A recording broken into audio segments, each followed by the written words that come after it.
વાલિયા તાલુકામાં વરસાદી આફત, ટોકરી ખાડી અને કિમ નદીમાં ઘોડાપૂર, 150થી વધુ લોકોનું દિલ ધડક. રેસ્ક્યુ ભરૂચના વાલિયામાં ભારે વરસાદથી જળબંબાકાર. ખાડીના પાણી ફળિયાઓમાં ઘૂસતા ખભા પર બેસાડીને લોકોનું સ્થળાંતર કરાયું. ભરૂચ જિલ્લાના વાલિયા અને નેત્રંગ પંથકમાં હવામાન વિભાગની ભારે વરસાદની આગાહી વચ્ચે છેલ્લા કેટલાક સમયથી સતત વરસી રહેલા મુસળધાર વરસાદને પગલે સમગ્ર વિસ્તારમાં જળબંબાકારની સ્થિતિ સર્જાઈ છે.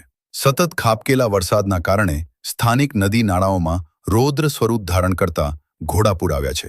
દરમિયાન વાલિયા તાલુકાના સોડગામ નજીક આવેલી ટોકરી ખાડીમાં અચાનક પાણીનો પ્રવાહ ભયજનક સપાટીએ વધતા આસપાસના 3 ફળિયાઓમાં પૂરના પાણી ઘૂસી ગયા હતા, જેને કારણે ત્યાં વસવાટ કરતા 150થી વધુ ગ્રામજનો પોતાના ઘરોમાં ફસાઈ જતા અફરાતફરી અને ભયનો માહોલ સર્જાયો હતો. ઘટનાની ગંભીરતાને જોઈને વાલિયા પોલીસ કાફલો, સ્થાનિક આગેવાનો અને ગ્રામજનો તાત્કાલિક હરકતમાં આવ્યા હતા અને સંયુક્ત રીતે વિરાટ રેસ્ક્યુ ઓપરેશન શરૂ કર્યું હતું.